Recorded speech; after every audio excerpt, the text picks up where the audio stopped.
As I stated earlier, you don't have to be a US-based business to participate in US federal government contracting.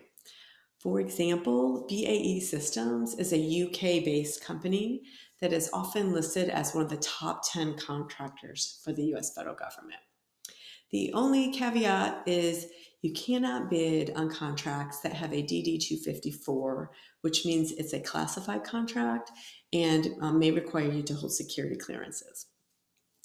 If, however, you are a US based business, you are likely eligible to bid on opportunities that are not open for all businesses.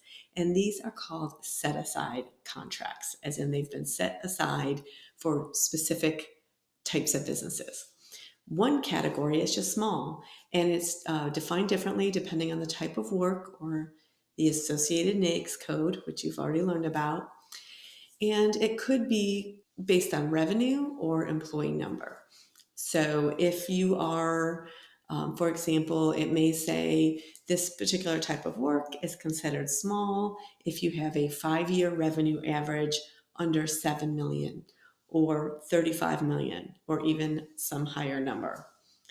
It also may do it by employees. So if you have less than or fewer than 500 employees or fewer than 1,000 employees, you could be considered small and eligible to bid on that contract.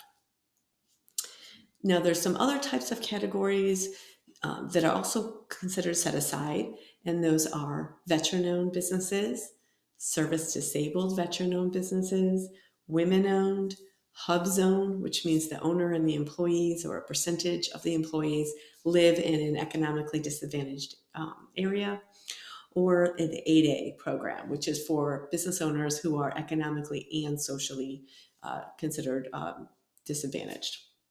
So even if you can't bid on those, if you're not a US based business, you do have the opportunity to bid on anything that's labeled as full and open. So any contract that's considered full, open competition, you're eligible to bid.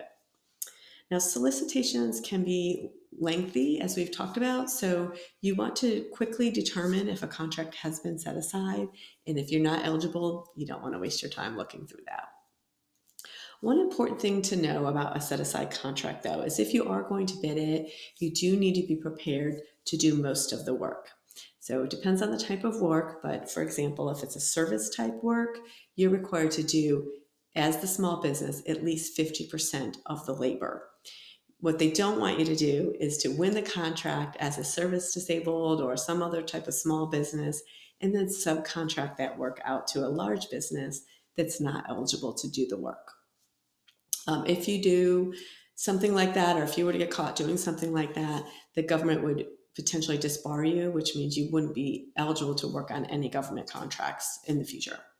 So if you're looking at a solicitation, take a note, make sure you're eligible before you move forward with the next step.